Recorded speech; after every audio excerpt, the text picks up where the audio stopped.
রুশ বাহিনীর জোরালো হামলা ও অস্ত্রের অভাবে বর্তমানে যুদ্ধে ব্যাপক কোণঠাসা অবস্থায় আছে ইউক্রেন। শত্রু সেনাদের কাছে একের পর এক অঞ্চলের দখল হারাচ্ছে তারা।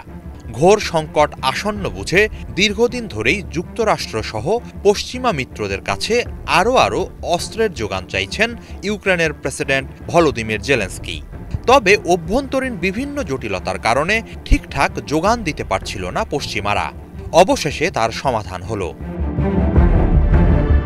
ওয়াশিংটন ডিসিতে ন্যাটোর ৭৫তম প্রতিষ্ঠা বার্ষিকীর সম্মেলন থেকে ইউক্রেনকে যুদ্ধ বিমানের বহরসহ বিপুল পরিমাণ অস্ত্র দেওয়ার ঘোষণা এসেছে। এসব অস্ত্র হাতে পেলে নতুন করে তীব্রতা পাবে ইউক্রেন যুদ্ধ, আরও জোরে বেজে উঠবে রণদামামা। বুধবার যুক্তরাষ্ট্র জানায় শিগগিরই ডেনমার্ক ও নেদারল্যান্ডস থেকে F-16 যুদ্ধবিমানের প্রথম বহর ইউক্রেনে পৌঁছাবে। এরই মাঝে এ প্রক্রিয়া শুরু হয়েছে। চলতি গ্রীষ্মেই এসব বিমান যুদ্ধক্ষেত্রে যুক্ত হতে পারবে বলে জানায় তারা। এবছরই ইউক্রেনকে ৬টি F-16 হস্তান্তরের ঘোষণা দিয়েছেন নরওয়ের প্রধানমন্ত্রী জোনেস গারো।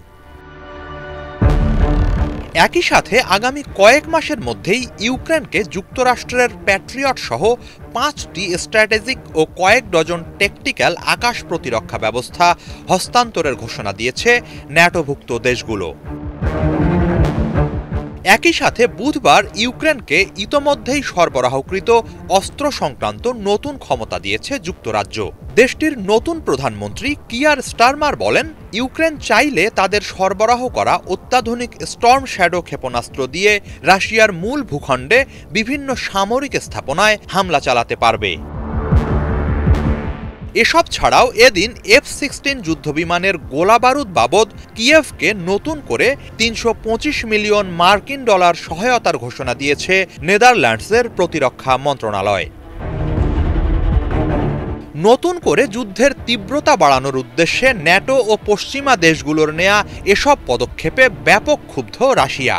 বরাবরই এ ব্যাপারে সাবধান করে আসছে তারা। রুশ প্রেসিডেন্ট ভ্লাদিমির পুতিন বলেন, ইউক্রেনকে F-16 সহ অন্যান্য অস্ত্র সহায়তা দিলেও চলমান যুদ্ধের গতিপথ বদলাবে না।